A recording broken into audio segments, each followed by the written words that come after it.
नमस्कार विद्यार्थी मित्रों, धोरण 11 पाठ नंबर 8 पर्यावरण और समाज एमांनो आजे 7मो विडियो लेक्चर।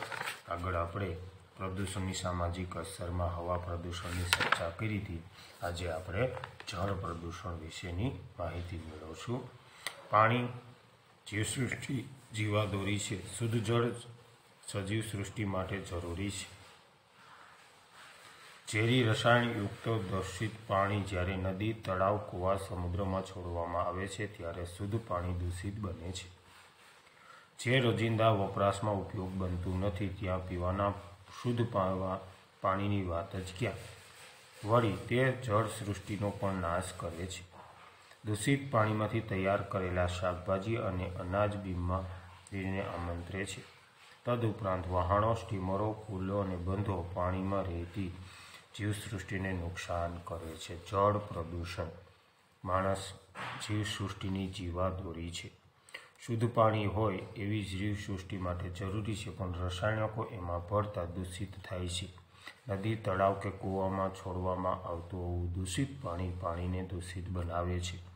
रोजिंदा वपराशमां के उपयोगमां लेवाता शुद्ध पाणीनी वात तो क्यां रही, परंतु जीवसृष्टिनो पण नुकसान पहोंचाड़े छे अने पाणीमांथी तैयार करेला शाकभाजी के अनाजो पण घणी वखत आपने आमंत्रित करता होय छे, बीमारीनो भोग बनता होय छे। जमीन प्रदूषण भूमि सपाटीनी स्तर रचनामां के जमीनमांथी प्राप्त थता पोषक तत्वोमां थता फेरफारथी भूमि प्रदूषण थाय छे। भूमि प्रदूषण एटले जमीन के जे स्तर रचना है एने प्राप्त थता पोषक तत्वों में थता फेरफार ने भूमि प्रदूषण कहेवामां आवे छे। जमीन प्रदूषण माटे अतिवृष्टि, अनावृष्टि, पूर, धरतीकंप जेवी कुदरती घटनाओं जवाबदार छे। आवी घटनाओं समग्र जीवसृष्टिना भूमियुक्त जीवन माटे विनाशकारी बने छे। जमीनों में धोवाण तेनी फळद्रुपतामां घटाडो करे छे।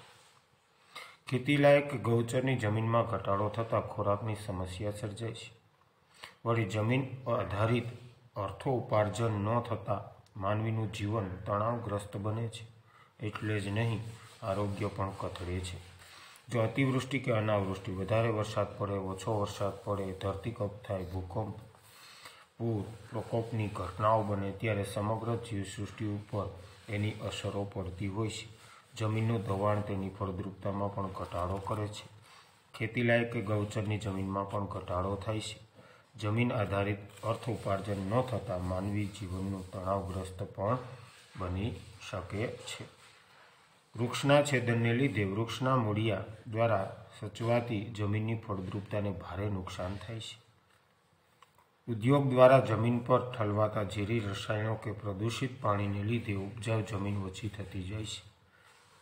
बिनजरूरी रासायणिक खातरों, जंतुनाशक दवाओं में उपयोग बंजर जमीन में वधारो करीने समाजनी विकास यात्रा ने रूंधे छे। जो वृक्ष छेदन करवुं जेने कारणे जमीननी फळद्रुपता में नुकसान के घटाडो थाय।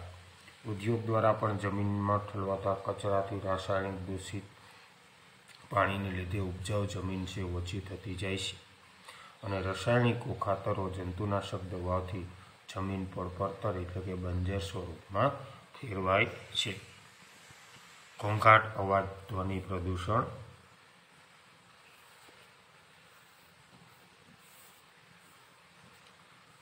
અવાજને જેમ એકમ વડે માપવામાં આવે છે તેની ડેસિબલ કહેવામાં આવે છે। પર્યાવરણ સંશોધન અનુસાર અવાજનું સ્વીકાર્ય સ્તર 125 ડેસિબલ છે। બધા જ અવાજ ઘોંઘાટ હોતા નથી। ઘોંઘાટ એટલે અનિચ્છનીય ધ્વનિ। ઘોંઘાટ એ પર્યાવરણનો પદાર્થ નથી, પરંતુ પ્રદૂષણની સમસ્યા છે જે જીવસૃષ્ટિના આરોગ્યને નુકસાન પહોંચાડે છે। કારખાનાના મશીનો, વાહનોના બિનજરૂરી અવાજો, વાર તહેવારે વગાડતા લાઉડસ્પીકરો, મોટા અવાજથી વપરાતા રેડિયો, टीवी जेवा इलेक्ट्रॉनिक उपकरणों जे घोंघाट प्रदूषण उत्पन्न थाय छे तेनाथी श्रवण शक्ति नबળી पड़े छे। कानना પડદાને नुकसान थाय छे। बहेरापणानी स्थिति सर्जाय छे। तदुपरांत असह्य अवाज લોહીનું દબાણ વધારીને અને નાડીની ગતિને બદલી લોહીના પરિભ્રમણને અવરોધે છે, જેથી સ્વાસ્થ્ય કથળે છે. ઘોંઘાટીય વાતાવરણની માનસિક તણાવની સ્થિતિ વધારો થતાં મનોરોગીઓની સંખ્યામાં વધારો થાય છે, જેથી વસ્તીના ગુણાત્મક પાસામાં ઘટાડો થાય છે. જો 125 ડેસિબલ માણસને અવાજની ક્ષમતા સ્વીકાર્ય હોય છે, સતત મોટા અવાજથી ધ્વનિ, ખાસ કરીને ડીજે વાગતા હોય તો માણસના કાનના પડદા ઉપર એની અસર થતાં લાંબે ગાળે બહેરાશ અનુભવી શકાય છે. તો ઘોંઘાટ છે એ પણ પર્યાવરણના પદાર્થ નથી, પરંતુ એક પ્રદૂષણની સમસ્યા છે. જીવસૃષ્ટિના આરોગ્યને નુકસાન પહોંચાડે. મશીન, કારખાના, વાહનો, વાર તહેવારે વગાડતા લાઉડ સ્પીકરો, રેડિયો, ટીવી, ઇલેક્ટ્રોનિક ઉપકરણો ઘોંઘાટીય પ્રદૂષણ ઉત્પન્ન કરે છે. તેનાથી શ્રવણ શક્તિ માણસની નબળી પડે છે, કાનના પડદાને પણ નુકસાન થાય છે અને ભવિષ્યમાં એ બહેરાશ પણ અનુભવે છે, સ્વાસ્થ્ય પણ કથળે છે, વાતાવરણની માનસિક સ્થિતિની તણાવની સ્થિતિમાં પણ વધારો થાય છે અને આ રીતે ધ્વનિ પ્રદૂષણ પણ માણસને એક નુકસાનકારક સાબિત થતા જોવા મળતા હોય છે.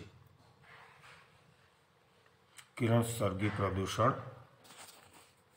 વર્તમાન સમયમાં પરમાણુ શક્તિના વિવિધ ઉપયોગથી માનવસર્જિત કિરણોત્સર્ગી વિકિરણનું પ્રમાણ પર્યાવરણમાં વધતા સમાજ જીવનને તેની આડઅસરો જોવા મળે. સૂર્યના કિરણોથી કિરણોત્સર્ગી પરમાણુ શક્તિ વિશેના માનવસર્જિતના વિકિરણોની અસર પડવાથી એમની પણ અસર એના ઉપર જોવા મળે છે. પર્યાવરણના ઘટક તત્વો. આકાશમાં ઓઝોન વાયુની પડ છે, જે સૂર્યના પ્રચંડ કિરણોને રોકીને જરૂર પૂરતા જ પૃથ્વી પર આવવા દે છે, જેથી જીવસૃષ્ટિનું સાતત્ય જળવાય છે. માનવીય પ્રવૃત્તિને આ પળને નુકસાન પહોંચાડ્યું હોવાથી પૃથ્વી પર દિવસે ને દિવસે તાપમાન વધે છે, જેનાથી જીવસૃષ્ટિને નુકસાન, જીવનનો દુષ્કાર બને છે. વધારે માત્રામાં કિરણોત્સર્ગી જીવસૃષ્ટિને હાનિ પહોંચે છે. માનવીની ચેતનતંત્રને નુકસાન થાય છે. ધ્રુજારી ઉત્પન્ન થાય છે. અડધા કલાકમાં માનવ બેભાન થઈ જાય છે. શ્વાસન અને ચેતાતંત્રને હાનિ પહોંચતા માણસ મોતને શરણે થાય છે.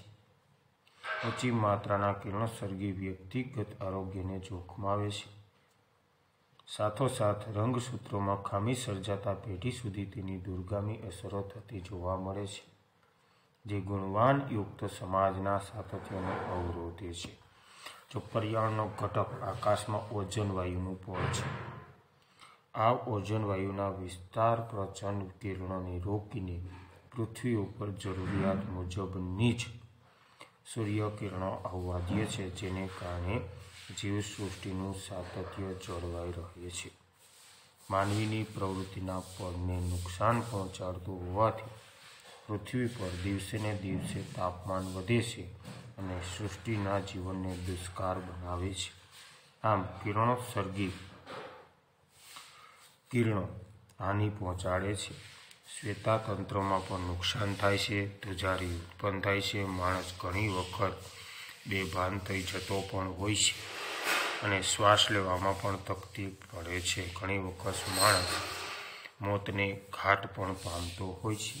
આમ કિરણોત્સર્ગી આરોગ્ય માટે જોખમ છે.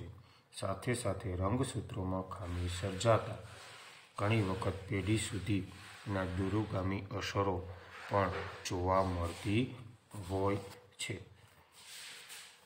આમ હવા, જળ, જમીન, ઘોંઘાટ જેવા કિરણોત્સર્ગી પ્રદૂષણથી ઉત્પન્ન થતી આરોગ્યકારક સ્થિતિ, બીમારી કે રોગિષ્ટ પણ સજીવ સૃષ્ટિ પર વિઘાતક અસર કરે છે.